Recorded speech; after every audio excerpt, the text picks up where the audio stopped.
welcome back to my channel, Sharon Cullen Art. Today I'm going to be showing you how I frame the painting that I did in my last video. It's called a plein air frame. And if you didn't watch my last video, I will link it at the end of this video so that you can watch it over there. This is the frame that I got. I had a lot of comments about it.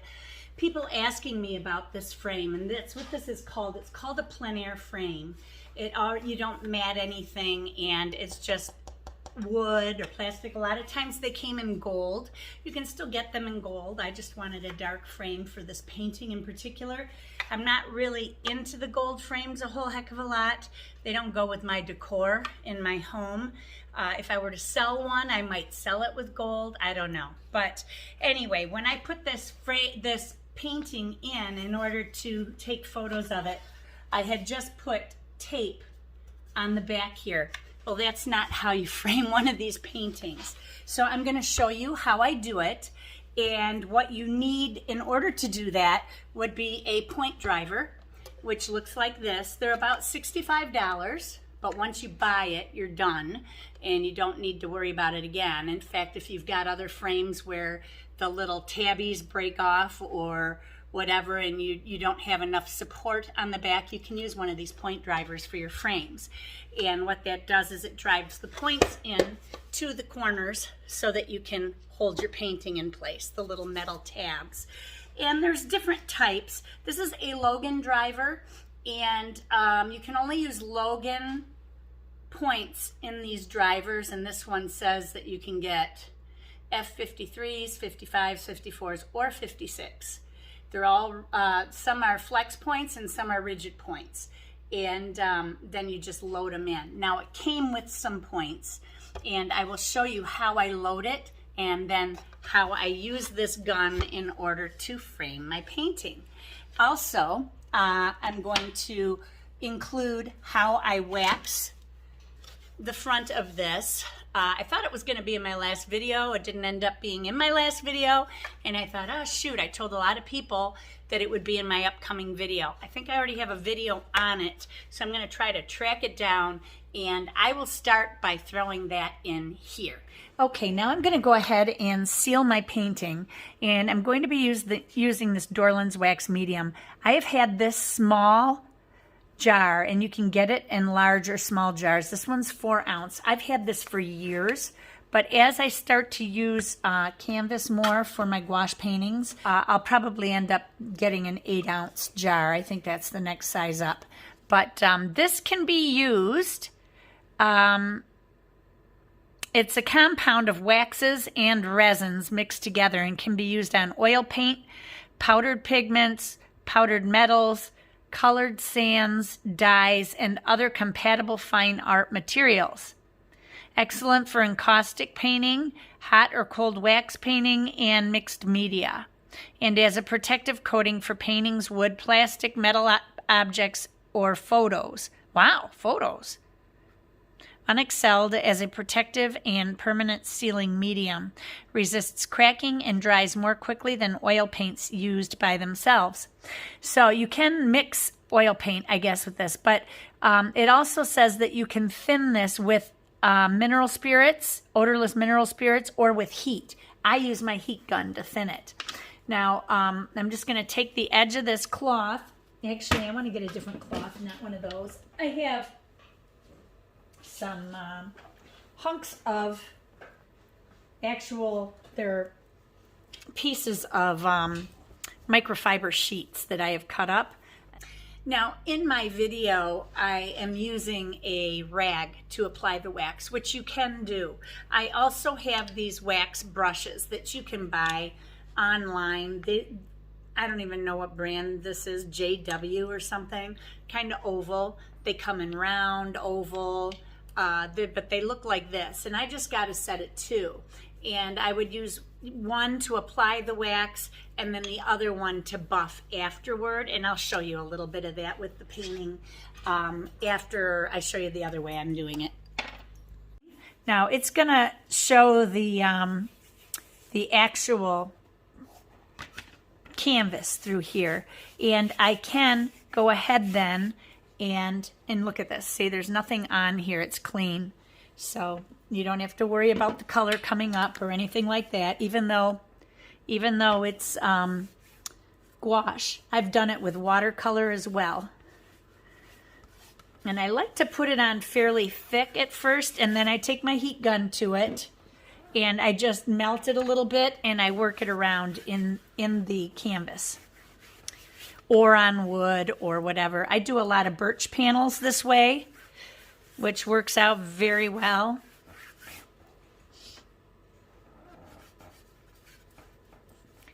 Now, this white area is not gouache. That is my gesso, the acrylic gesso. I just used that as my white, just like you would the white of the paper on a watercolor.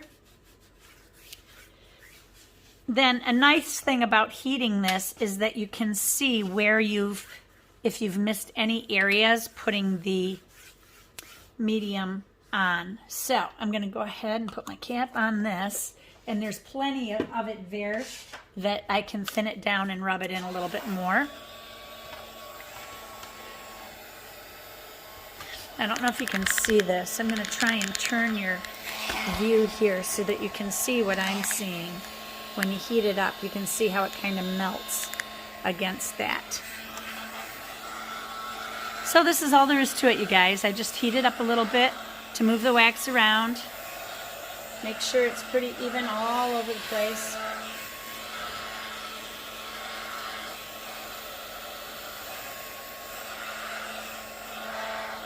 And that is it. And then the painting is finished. Then I will go ahead and frame it. I'm just waiting on my frame to arrive. Oops, I see a spot where I missed. Right there. I don't like that. I'm just going to rub that in a little bit. Put a little more down. I may have lifted a little too much off with my rag, so whoops.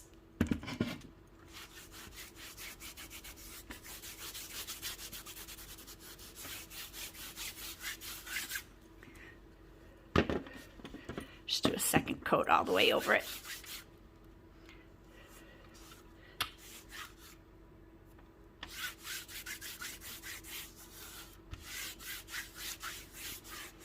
It smells a lot like furniture wax, only not as odory, however you say that.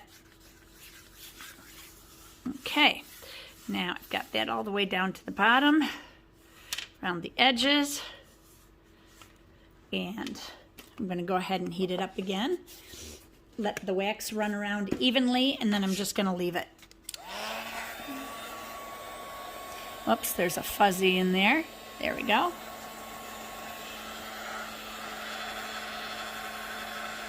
This is a lot easier to work with than varnish too, but it has the same effect as varnish. It will not hurt your paint underneath, and it won't yellow.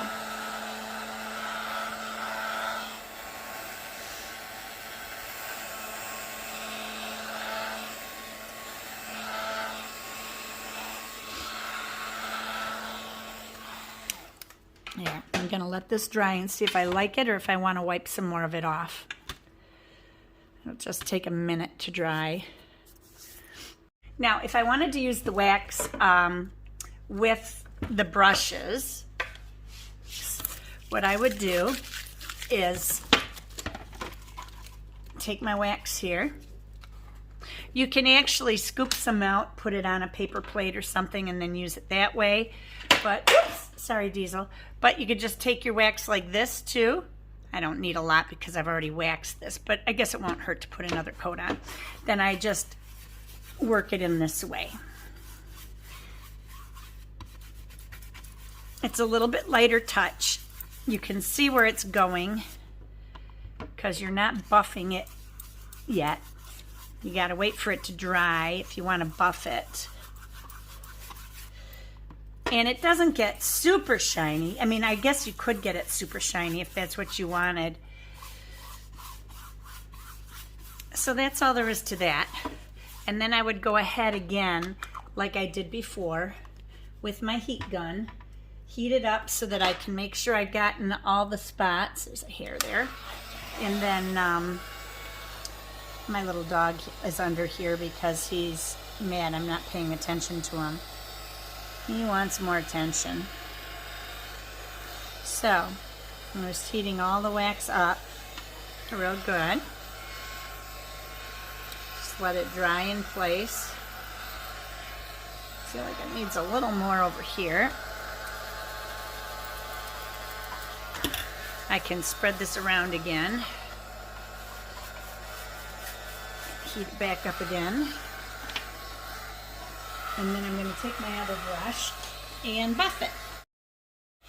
I noticed when I was doing this painting, this comes out on my camera looking really black, but in real life, it isn't black like that. So it's a gray, and it blends in pretty well. I was like, oh my gosh, I gotta fix that. But what's wrong? Oh, it's Daddy. Okay. Just a minute. Carl's leaving. You can't go out yet. And then I just use this to buff with. And that's all there is to it, you guys. Then you can clean your brushes when you're done. Murphy's oil soap would work. And that's all there is to it.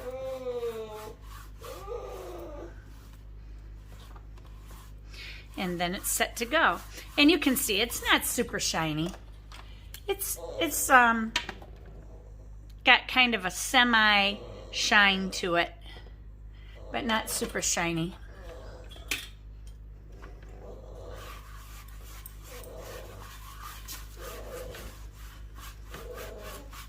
I wish I would have got more paint up here. I've got a little edge that looks kind of white, but it's covered pretty much by the frame, so I'm not going to worry about that. Oh, I got wax on my silicone mat too.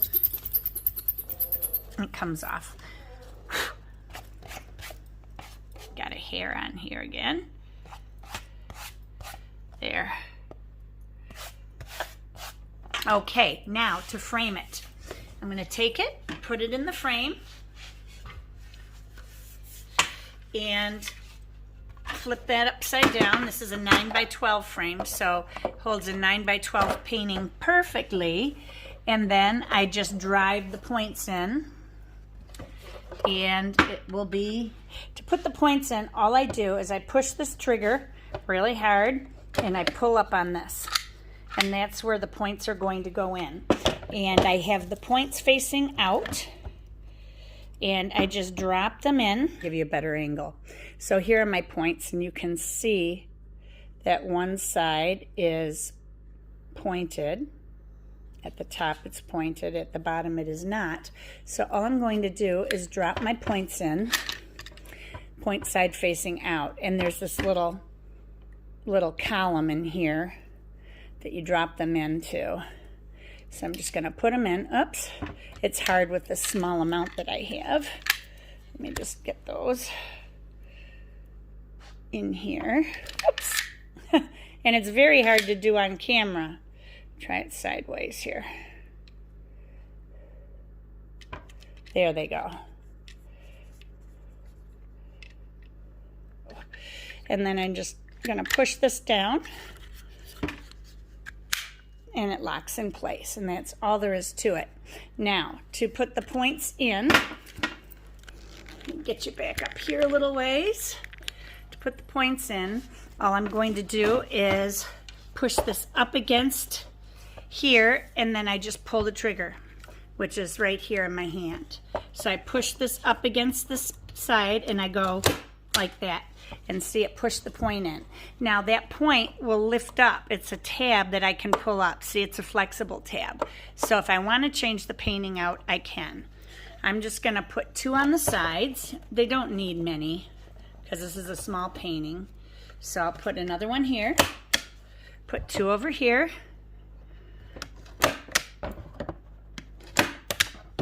and 2 over here,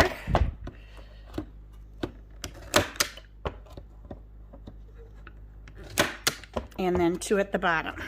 Flip it around so it's easier to see here. This gun isn't cheap, but it is good to have. And if you're going to be framing a lot of paintings, then you're all set, you know. And there, all the tabs are in place. It's held in well. If I want to change the painting, all I got to do is lift up the tabs and pull them out, just like any frame you'd buy in your local store. And there you have it.